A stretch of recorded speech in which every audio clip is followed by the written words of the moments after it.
Екологистите ја обвинија власта дека се меша во законите за да ги штити интересите на градежните компании.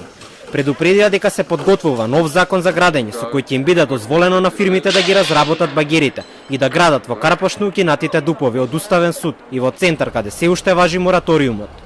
Дополнително налутени се бидејќи државата ќе го добие правото да носи урбанистички планови за објекти од државно значење, без да ги праша граѓаните во населените места кои ќе бидат засегнати. Урбанистички план за подрачја и градби од државно значење.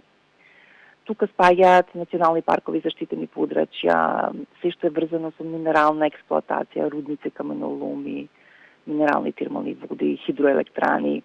Она што е најфрапантно за нас е што со новиот закон се нашло начин да се заобиколат укинатите дупови во Карпош и мораториумот во центар, со тоа што ќе стапат на сила претходниот дуп во општина Карпош, а во општина Центар ќе престане мораториумот и ќе стапат на сила стопираните дупови ако нема нови кои се изготвени.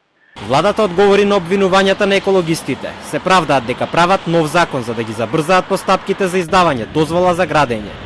Екологистите се пожалија дека нив никој не ги прашал за мислење, а од транспорт и врски кажаа дека ги седнале на маса сите институции кои можат да дадат придонес: факултетите, стопанските комори и градежните здруженија. За градежната експанзија во Центар и Карпош одговорност им ја префрлија на општините. Министерството за транспорт и врски изготвува нацрт верзија на нов закон за градење со единствена цел да се унапреди градежништвото и градежната дејност на повисоко ниво и да се поедностават процедурите. Во однос на градежното земјиште во Центар и Карпош, надлежностите се во рамки на општините. Законот за просторно и урбанистичко планирање бил сменет 26 пати во изминатите неколку години.